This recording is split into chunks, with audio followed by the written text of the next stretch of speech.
My faithful followers, I bid you all good morrow. It is I, your ever so wise HDRG. Maybe you expected this, maybe you didn't. This is my long-anticipated Zelda-thon.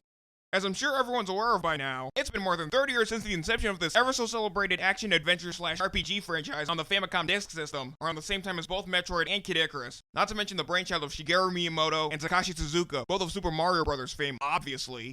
Since then, it's been gaining positive and well-renowned publicity and reception, not to mention massive cult following after massive cult following, leading up to the development and evolution of later installments in the franchise as each console generation came and went, even today I might add. The most recent title being Twilight Princess HD on the Wii U, an HD remaster of the original GameCube classic, released a decade ago. Also, just like Mario, Zelda had its own share of merchandising and the like. For instance, take the infamous DiC animated series, excuse me, princess! Or several serious cameos on Captain N, which of course DiC also produced. By the way, these screenshots here you're looking at are from episode 16, Quest for the Potion of Power, one of several based on the adventure of Link, on VHS I might add, produced in the fall of 1990. And before I forget, the daughter of the late comedian/actor Robin Williams, not surprisingly enough, was named after this title. Oh, and just for the record, my dearest acknowledgements and regards go out to her. Pointless trivia aside, we've got a fuck ton of ground to cover with this particular lineup, so why waste another goddamn minute? First up, we're thrusting headlong into the odd pair that started it all. That's right. The original Legend of Zelda and Zelda 2: The Adventure of Link, both released for the NES in 86 and 87 for the Famicom Disk System first in Japan, and the following year here in the US respectively.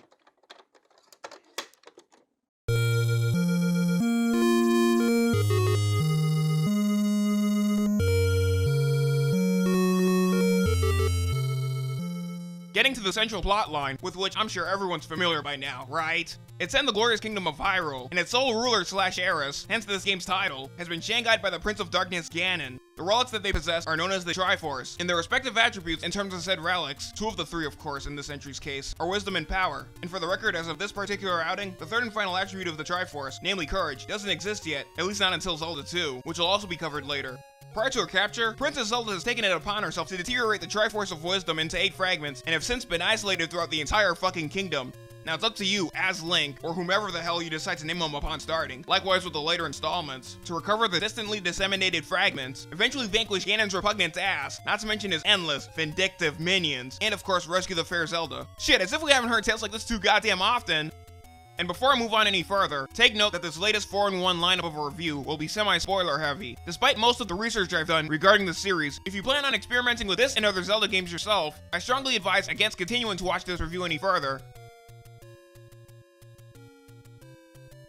Also, I'd like to take this opportunity and pass along my acknowledgements to the following individuals and groups: Ann Larson and Laura Hanna from the Dead Collective, Kim Tran and Alyssa Brock, also from that same group, from Dorchester and Boston respectively, Matt Michael from Frank, California, Brittany McLean and Mike Lindquist from Replayed, Space Kappa Walker and his wife Christina from PK Blogging and his show The Backlog from Medford, Rob Patillo, the Road Steamer, also from California, Michael D'Angelo from the Old School Game Show, Stuttering Craig from Screw Attack, Maxim and Corey Petit, Ceci Gaming and Pam from Cannot Be Tamed, Dave White and Joe Redifer from GameSack, James Rolfe and Mike Rattay from Cinemassacre, Sean Furs and his son Sean Furs Jr. from East Bridgewater, the Bitbar and Bitfest committees, namely Hall, Kaltoff, Allen, Clark, Wiley and Associates, Andrew F. Ward Lowry and Amanda Brack, Brian Huntress and Catherine Conley, the latter from Little Musket, Katarina Jones Smith Lorenzo, Erica Tremblay, Jamie Billings alias the Unicorn Princess, and Kasha Kimolinsky from New York and elsewhere, Ian Bergeson and Katie Kreisel from Nashua, New Hampshire, Carballo, Solomon, and Ogun Madero, the former A.K. Borealic from the Geek Beat Radio Committee, Tryhard composed of Biff, Diamond Machine, and Astrologic, Deshubinsky, Pryor, and Oslo respectively, Glenside Dubois, Sam Mulligan, MC Facepalm, Liz Tutsky and I from the Duck Village stage, alongside Scatterbox Danny, and Erica Jones from Scott TV, short for Somerville Community Access Television, Sarah Korish, Ralph Sutter from Lowell, Tristan Cobb, Michael James Mira, former animation majors from AI, Draco and the Malfoys, Sterling Golden from 320 Entertainment, Jimmy G, Deborah Fletchner, and Mantari Vasquez from Connecticut, Alana Gordon and Erica Derrickson, local photographers hailing from Worcester and Boston respectively, Mary Pearl and the Amoroso siblings, I'm looking at you Tessa and Adam, Darren Fearson from Pittsfield, Vincent Rivera also from Somerville, and finally Shigeru Miyamoto, Takashi Tezuka, Yoshio Sakamoto, Makoto Kano, and Hiroji Kiyotake from Nintendo themselves. Speaking of which, rest in peace Satoru Iwata.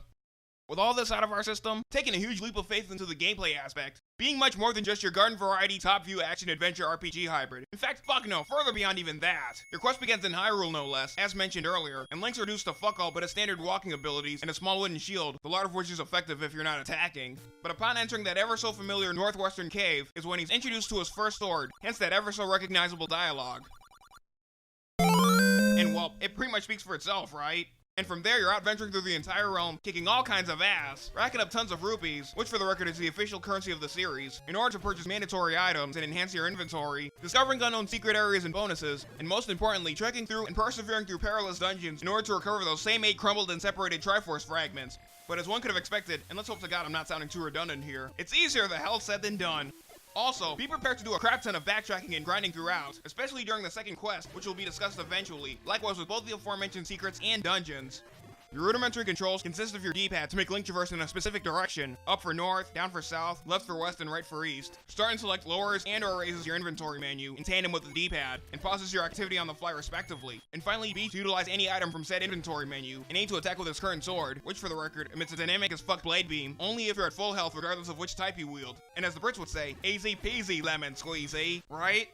Aiming lineup and hazard-wise, Link confronts a multitude of adversaries in each region throughout the Hylian realm, small and big alike, through the plains, the graveyard, across some of the lakes, you name it. And again, by now, I'm certain everyone's familiar with each and every last one of them. Octoroks, Tektites, Levers, Peahats, Moblins, Zolas, Lynels, tumbling rock boulders, and later, living Armo statues and Guineas. And while they appear to be somewhat intimidating, in reality, they're complete fucking pushovers. But then again, it's just a matter of how precise you are with both your offensive and evasive tactics. The dungeon adversary clusters and bosses will be eventually discussed further. Getting to the item and weapon rundown, whether they're from slain foes, discovered in certain dungeon passageways, or bought from various shops, assuming you have the precise amount of rupees you've accrued, since some of them can cost you more than both a fucking arm and leg. You've got your heart containers, which add another portion of life to your meter, also found within remote areas of Hyrule, or obtained after vanquishing a dungeon boss.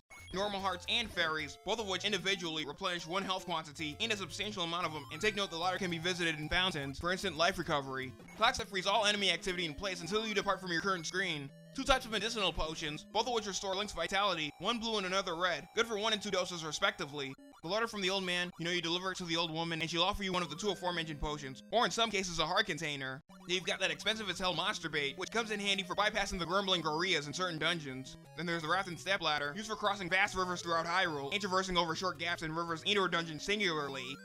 Bombs, which are also used for nuking mountainsides in small caves to discover secret areas, or dungeon walls to create paths, aside from mowing your foes the hell down. Bow and arrows, great for long-range combat, and there's 2 types of arrows, normal and silver, both of which use up a single rupee per shot, the latter of which I'll get back to eventually. Blue and red candles, used for lighting up dark areas in dungeons, and especially cremating the shit out of your rivals. In addition, while you're limited to casting only 1 flame per screen with the former, you're able to cast as many flames to your heart's content with the latter. Blue and red rings, great for curtailing Link's overall damage span by both a half, akin to the various suit in the Metroid franchise, and 1/4 respectively. Boomerangs, both normal and magical, retrieved in dungeons 1 and 2 individually. Both are used for not only wiping out smaller adversaries and stunning even tougher ones. The speed, distance, and strength of the latter completely trump, no pun intended, those of the former. The white and magical swords, both of which put Link's basic introductory wooden sword to complete fucking shame attack power-wise, bestowed upon him if his vitality count is at 5 and 12 hearts or more individually. Then there's the magical shield, which completely trumps the normal shield in terms of performance and quality, which is why it blocks all elements of dark sorcery. The power bracelet, found under a single Armo statue, which makes Link push larger rocks in the overworld, thus revealing stairway portals to 3 random areas of Hyrule in most cases. Then there's the flute, aka the recorder, great for warping Link to any previous dungeon and even mowing down certain foes. I'm looking at you, Dig Dogger. Next, you've got your normal and magical keys for opening any locked door in a dungeon. Concerning the former, you're only limited to 1 use per door, and can instantly access all doors with the latter. Then in each dungeon, just like the keys, you got your compass and map, both of which detect the dungeon boss's location, and grant you instant access to the entire dungeon, depending on which one you're occupying, individually. And finally, you've got your magical rod, with which Link can cast any basic sorcery element, and its Book of Magic, which dramatically enhances the effects of the rod's said sorcery elements, hence the flames caused upon hitting any walls and or foes. And my dear god, you're gonna need each and every single one of these items as soon as you can gain the necessary access and or meet the imperative ass prerequisites to obtain them. Link's health meter is composed of 3 hearts from the get-go, and the damage he withstands depends on which peril he's exposed to, running the gamut from half a heart to 2 hearts, fuck if way more, but can yet again be extended by scoring heart containers, about which I suggest referring back to the item and weapon rundown. Each one obtained will extend your meter up to a possible 16 heart arrangement, including your earlier established introductory 3, but be forewarned, upon reaching the low point, only 1 heart left, again same spiel the later installments, the traditional "you're fucked" alarm is set in motion until you replenish yourself. I'm looking at you 2 again, Metroid and Turtles. Upon death, the traditional game over is declared. at which juncture you can either continue your journey, depending on your current location, like if you were defeated, or prone in today's case, anywhere within the Hyrule overworld, or your current dungeon labyrinth, your ass is booted back to the start of their respective areas, with only 3 hearts, regardless of how much you've advanced your lifespan. Save, meaning your progress is recorded permanently, but you're forced to start back at the beginning every goddamn time, or retry, same outcome as before, except all your progress is instantaneously terminated within the blink of an eye. Now take my advice, avoid the latter like a fucking hurricane. Shifting gears into the 9 dungeons themselves, including the dreaded Death Mountain, a few of which are hidden for the record, in which case guesswork is a moral imperative. Compared to the basic to intermediate overworld scuffles and grinding farming sessions, which also for the record aren't too goddamn nerve-wracking, but tend to overstay their brief welcome after quite some time, they're a whole different motherfucking case in and of itself. While the overworld areas feature their own adversary and hazard assortments, the dungeons just so happen to contain theirs as well. Running the gamut from Stalfos, skeletal warriors, bats known as keys, those aforementioned gorillas, wall masters, gigantic phantom hands that appear from the sides, and should they happen to manhandle you, your ass is sent back to the start of the current dungeon within which you're occupying. Zols and gels, multicolored living blobs, the latter being a byproduct of the former. Blade traps, spike testers that mercilessly bombard any trespasser that dares to sneak within their range. Pulse voice, rabbit-like creatures, which are only vulnerable to your sword, arrows, and bombs. Oh, and here's the big kicker, if you're playing this on the Famicom, whether it's the FDS version or the near the end of the lifespan cartridge version, your second controller's built-in mic works wonders. If you scream or blow into it, the little bastards are instantly rubbed the fuck out. You've got those gelatinous tube-like creatures, or like-likes, that'll steal your shield if you're exposed to them, and ropes, which are deadly yet pathetic serpents, mummies known as Gibdos, Vires, those demonic elephant-like beings, which depending on the strength of your attack, transforms into a swarm of red keys, flashing bubbles that'll damn near render your magical capabilities close to dick-all, but none of these asswipes compares to even 2 of the most feared, most unrelenting, and all-around cheapest motherfuckers ever to invade the world of RPGs, making even the Mega Sisters from Final Fantasy II aka 4 look like Snap, Crackle, and Pop from Rice Krispies no less. Those goddamn Dark Nut bastards, whose weak points are everywhere except for their front area, hence the shields that they hold, and those fetus-shitting, ass-gaping, tard-fuck whiz robes. And I shit you the hell not. I'd watch my step around those sons of bitches, otherwise they'll fuck up your world worse than Burglecut from Willow, Lizardo aka Warfin from Buckaroo Banzai, and King Dwayne from 30 minutes or less combined. Not convinced? Even the mini-boss and main boss confrontations are a mixed bag. While some are total pushovers, I'm looking at you Aquamentus, Landmolas, Moldorm, the aforementioned Digdogger, and Dodongos, the latter of which requires 2 bombs to mow down for the record. The others, Gleeok, Manhandla, the blue and red Gomas, which by the way you can only take out with your bow and arrows right through the fucking eyes, Patra, and even Ganon himself, will all but make you their bitch in no time flat if you're not up to specs. Prior to reaching them, you better have made sure to have managed your key acquisition and usage habits accordingly, cause what if you ran out upon reaching that next locked door? You'd be screwed worse than that goose rape victim, that's what if. And don't even get me started at all with the accessible extra passageways either, which yet again can be utilized by bombing a specific wall, likewise with the caves revealed behind overworld mountainsides, and even those under bushes, which can be incinerated via one of your candles, or appear in the form of stairs inside dungeons, which can be entered by pushing an obstructing block out of the way, let alone specific dungeon chambers that require the obliteration of even the most cumbersome arrangements of hostile parties in order to unlock the next. Concerning the overall control procedure, with the obvious exception of the inventory menu of course, as awkward and convoluted as Link's basic navigation and assault strategies can become over time, they're far from a nerve-wracking, mundane ass-biter of a crap with which to acquaint oneself, likewise with a complex and non-linear yet straightforward gameplay framework, that's for sure. As far as challenge, expect a hell of a lot of these no matter how far you roam. Also, given the time this was first released, you'd end up getting lost easily if you didn't have your manual or any other source. Hence why many refer to The Legend of Zelda as a quote-unquote guide game. Hell, even Link's sign at the end of the inventory list in the opening demo does not bullshit around. But then again, there's always the web. But either way, don't expect this game to kiss your ass. Must I mention that this game, just like Metroid, is non-linear in the sense that it requires you to apply critical thinking to your itinerary? In other words, not many always tackle each dungeon in the same numbered order, let alone are the key items easy to come by, considering the point of this game and its later installments was to unearth each and every secret area or bonus solo. Other than sheer curiosity stemming from nerve-wracking experimentation and tedium, there's absolutely jack shit else that hint you on discovering said secrets, whether you're bombing specific walls or incinerating specific bushes with your pre-purchased blue candle. In some cases, not only will some of these hidden underground areas encompass a friendly moblin that'll award you extra rupees or make you gamble your ass off. Seriously, is this Hyrule or fucking Las Vegas? Other areas might include some old pissed off wanker bitching about the door repair for which you're forced to pay. Yeah, door repair my ass. It's a goddamn bush for fuck's sake! If I got a hint for you, do the entire world a favor, yours truly included, and fucking hang yourself! Anyways, shuffling our focus to the essential yet baffling hints provided by the dungeon's wise men. Typically, they might mislead you at first, but eventually they shouldn't take you too damn long to figure them out, that's for sure. There's even a few cases where you have to either sacrifice a portion of your life, minus 1 heart container that is, or even your spare pocket change, and even pay to carry a more expanded limit of bombs. Now remember that critical thinking hint I addressed previously? It's no wonder why certain elements of this game are considered to be so fucking cryptic due to factors like those. Now let's get to the real difficulty spike at hand, not counting the vast yet basic Hylian realm and the first 2 to 3 dungeons. Also, remember those enemy lineups I threw out earlier? With the exception of every other pussy-ass foe and the first several bosses, all of whom can be obliterated by not only your sword, but also your assorted sub-weapons, considering some of them may or may not become immune to a few of them. Those motherfucking Dark Nuts and Whiz Ropes, both of which come in red and blue, with the latter being the strongest and more volatile, just like the other common adversaries, including those goddamn Gorillaz, are the ones, in total honesty, I never ever look forward to at all. Not even the multi-headed Gleeoks, 2 and even 3 and 4-headed varieties no less, all of which must be severed to achieve triumph, or the red and blue Gomas, and be prepared to withstand and evade a fuck ton of stone statue projectiles while confronting the latter. Consider this my final reiteration that the majority of the aforementioned tougher adversaries will leave your ass in eternal dismay and unrest, unlike anything mankind's ever experienced, in tandem with Link's earlier specified derelict-ass physical capabilities. And I am dead goddamn serious.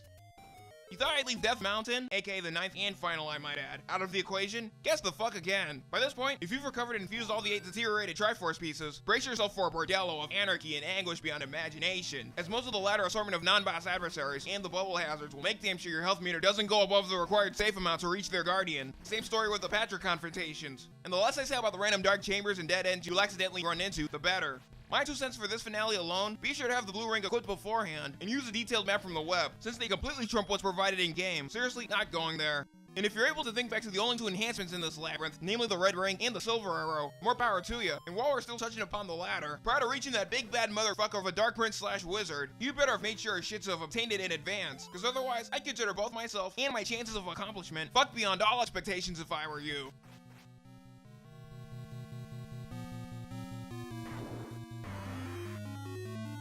Upon encountering that pissant, robust swine bastard, you'll notice that he'll remain invincible, randomly and continuously unleashing each energy projectile after another, and will also pop up randomly every time you ram his ass with your sword, depending on your best judgment and sense.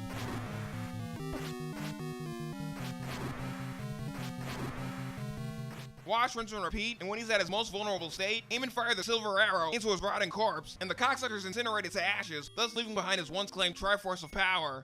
Obtain that, and proceed to the next chamber within which our captive titular deuteragonist is held. But upon reuniting Link with her after clearing the flames out, her long foretold legend finally draws to a well-deserved conclusion. If you can also recall the second quest I hinted at earlier, it's pretty much the same shit as before, but a hell of a lot tougher and more perplexing, which takes place not only following the credits, but immediately inputting your name as Zelda in the starting file menu. And while we're at it, be sure to have your schedule cleared in advance. Visually, as is the case with other early NES titles, they're a mixed bag depending on how one views them. Sure, the graphics might not have aged as elegantly as the likes of the Super Mario Bros. Trilogy, but holy fuckballs in a gas tank does this and its soon-to-be-discussed sequel come real goddamn close. In juxtaposition with the semi-archaic and barren top-view environmental layouts, not counting the dungeon interiors and underground passageways, all the key and supporting characters alike, especially Link himself and the Hylian inhabitants, are very distinguishable, albeit simplistic. Same with the expansive assortments of foes you confront throughout. The mini-boss and main boss lineup isn't half bad either, despite how disorienting the animation of the Gleeok variations can become. And the less I say about the half-assed transliterated dialogue, the better. Well, with the exception of those provided by the cantankerous shopkeepers. Bottom line, brilliant presentation is simply fucking brilliant. Music and sound-wise, orchestrated by the legendary, illustrious Koji Kondo of every Super Mario game except the original Mario Bros., arcade and NES, and later Zelda installments, except The Adventure of Link and Link's Awakening, original and or DX, Oracle of Seasons and Ages, and the Minish Cap for which he was a sound advisor, and also the original arcade Punch-Out, the NES port of Irem's Kung Fu, and the mysterious Murasame Castle, or Nazo no Murasame Show fame, amongst countless other well-known Nintendo titles. In spite of their constant loops and unadulterated structure, the iconic and triumphant overworld theme, later dubbed as Link's theme, and even that of the franchise in general, not to mention the foreboding Dungeon Labyrinth and Death Mountain themes, don't disappoint a smidgen, especially by today's standards no less. Hell, the familiar jingles aren't something to be mocked at here either. For example, the item and Triforce acquisitions, the former of which you'll hear a lot throughout the entire franchise, and of course Ganon's entrance / defeat fanfare, nor is the ending / credits theme, let alone the corresponding standard to foreboding sound effects, most notably the Delta postcode modulated sound bites of Link's grunts every time he takes damage, as well as each dungeon incident, for instance when Link pushes a stone revealing the door, and even the deep hair-raising growls of each dungeon boss as Link approaches them.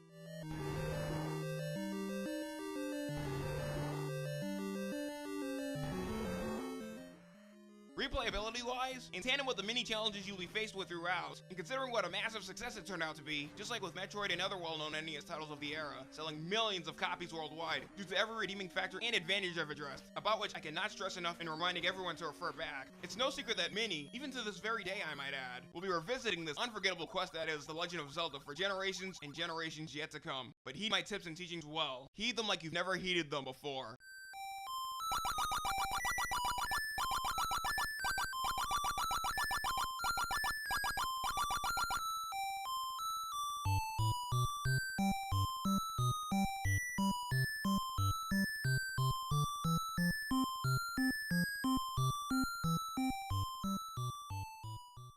Exhibit B, Zelda 2: The Adventure of Link, as mentioned before, released the following year.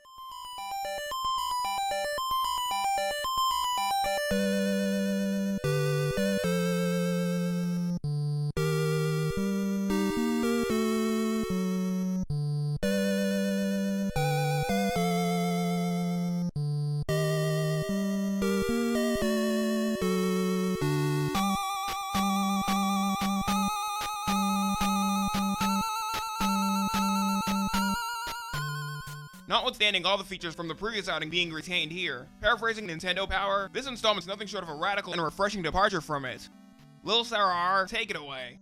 Picking up right where its predecessor left off, a much-matured Link at 16, I might add, with an etched crest on the back of his left hand, is informed by Impa, Zelda's elder nursemaid, that an eternal sleeping spell has been cast on the princess by some pissant dark magician after she refused to spill the beans about the missing sacred relic, thus apprehending her snot-nosed brother, the prince. And before we forget, this is an entirely different Princess Zelda, unlike the one featured in the previous outing. Oh, and remember that third attribute of the Triforce addressed earlier, namely that of courage? You may continue. Now Link's out and about yet again, this time to bring along and arrange 6 special crystal jewels within Hyrule's respective palaces in order to search for and acquire said final relic.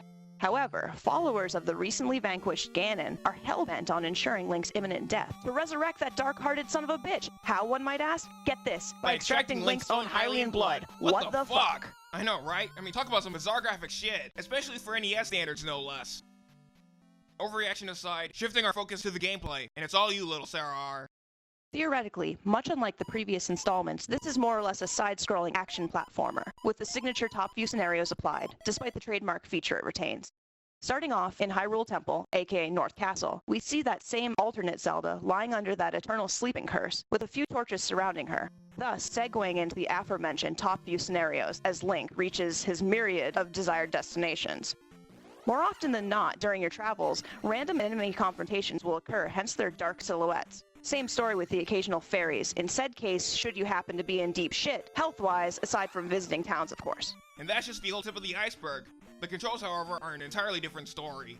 The same old D-pad allows Link to traverse not only the usual corresponding directions during the top-view scenarios, but also horizontally in the side-scrolling scenarios, in conjunction with ducking down on the D-pad, the traditional B and A to attack and jump respectively, as expected.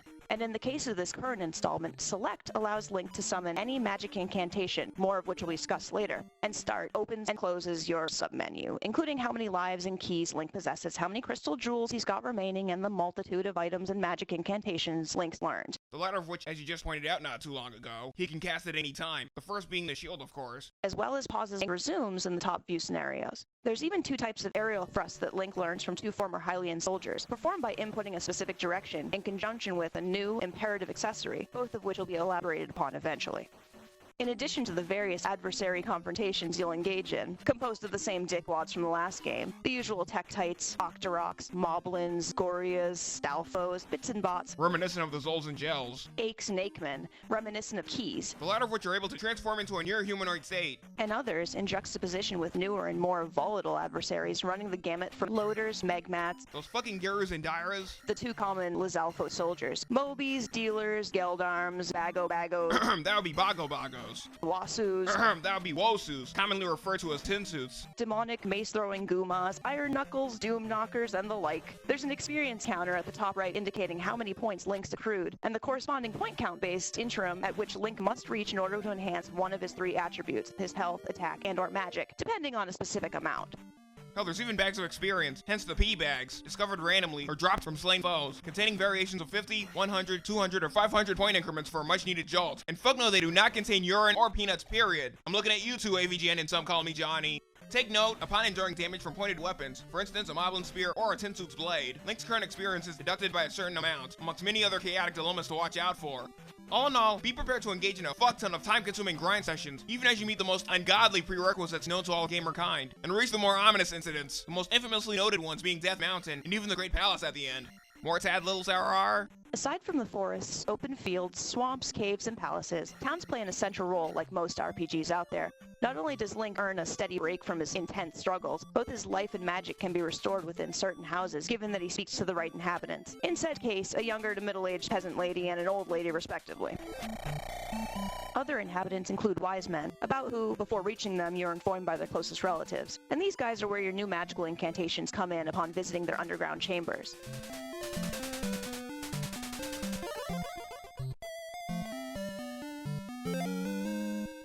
Random townspeople, while some can be helpful, others can be a complete waste, hence why they know jack shit.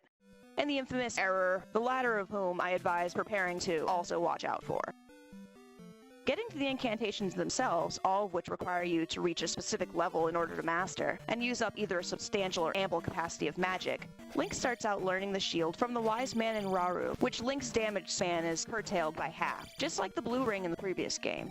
Jump, Link can perform a more dynamic and excessive leap, learned from the Wise Man in Ruto, after recovering the trophy from the Tantari Desert Cave. Life replenishes Link's health to a degree. Fairy transforms Link into said form, thus allowing him to bypass unexpected hazards and even reach higher areas. Of course, the only way to turn back to normal is if he departs from the current overworld area or palace section. Fire summons flames from Link's sword. Reflect enhances the performance of Link's shield in terms of mirroring and or blocking various attacks, running the gamut from axes, clubs, and dark sorcery spells. The only mandatory incantation used for a later palace boss. Spell transforms more resilient enemies into bits and bots, and is also used to summon a hidden structure in the town of Kasuto in order to acquire a later imperative item. And last but certainly the hell not least, Thunder instantly puts the old kibosh in every adversary within your range, not to mention it uses up way more magic than the others, and is yet another mandatory incantation. More on this later.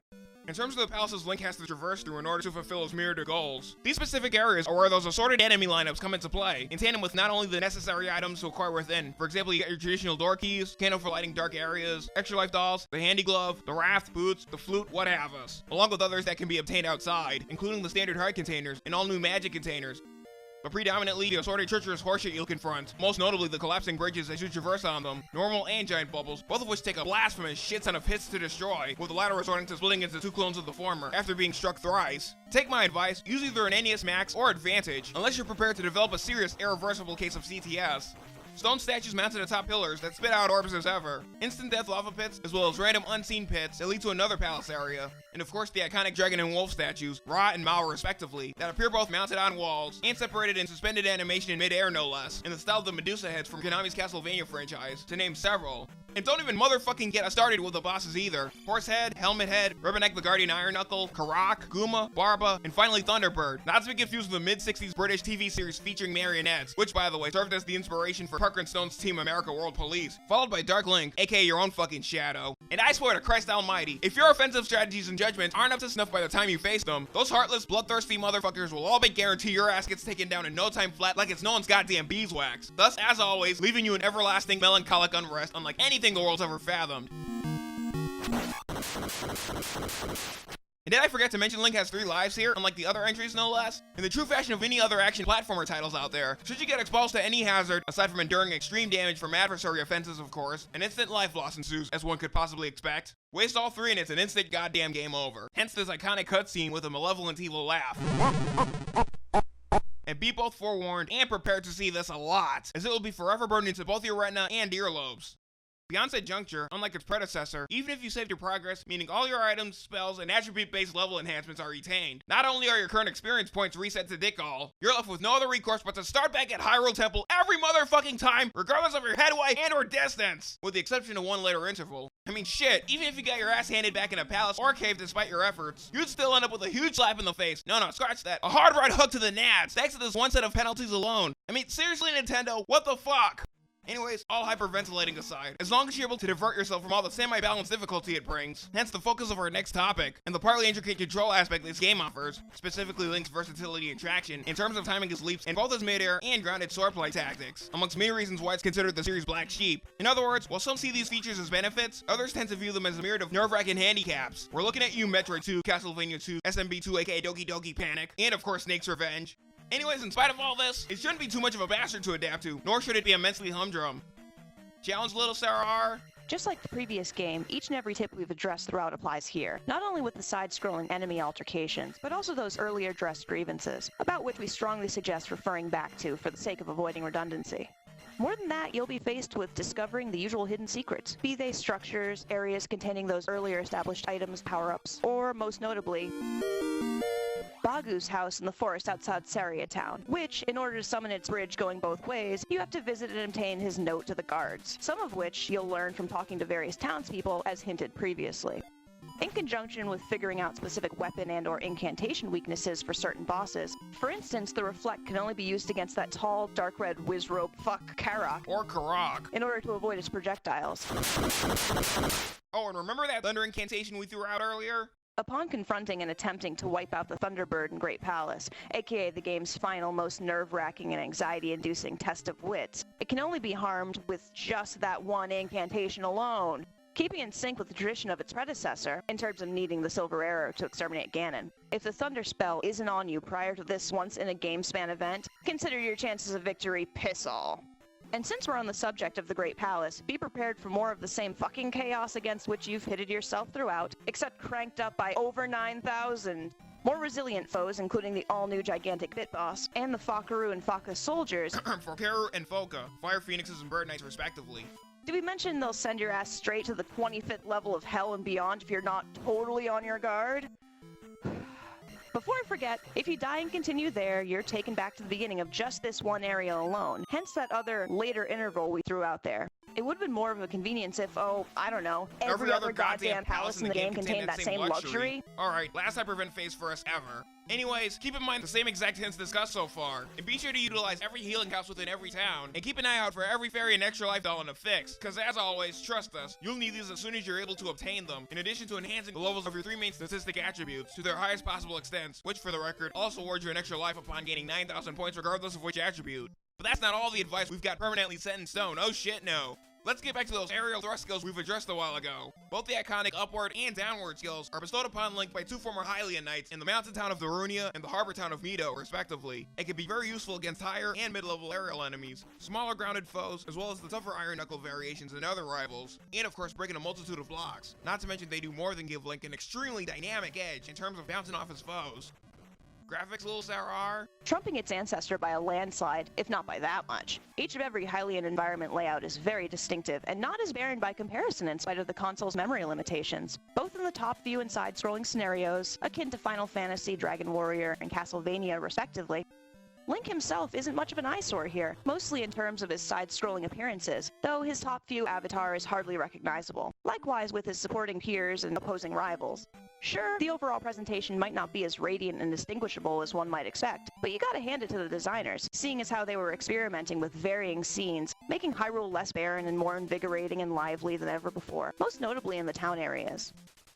The palaces are a whole different story, as intense and foreboding as they look, be prepared to look the other damn way to their repetitious structures, except for the elevators. Must we go on any goddamn further? For shit's sake. Concerning the music and sound effects for this outing, composed masterfully by Akito Nakatsuka of Cuckoo Land, Excite Bike, Ice Climber, and Punch-Out fame, amongst other Nintendo oddities, and/or diamonds in the rough. While the new themes aren't anywhere close to what Kondo offered us last time, they're rather exuberant and gratifying to say the absolute least, especially the new arrangement of the Link/Hyrule theme, likewise with the sound effects, the latter of which can become immensely driveling after a while. Most notably, not only Link's usual damage grunts, but also that infamous sinister laugh soundbite when you get a game over, first used in Kung Fu and later in various incidents in the aforementioned Punch-Out. The choice of pulse instruments, however, as shocking as it is to point out, leaves something to be desired, hence my realization of why many also tend to look the other way regarding the composition's quality. My personal favorites are as follows: the random overworld battle and cave scenarios, the town theme, the palace theme, the house interiors, and of course the Palace Guardian theme, the Great Palace theme, and Dark Link.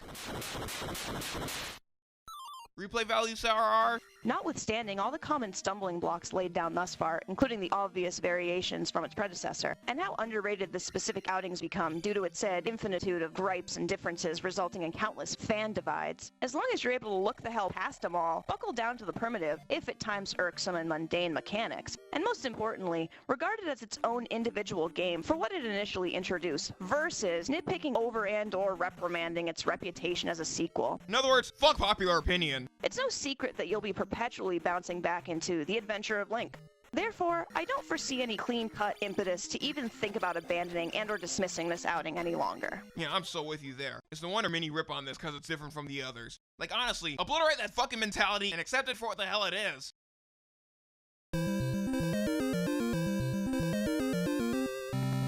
All this aside, many thanks, Lil Sarar. Moving on.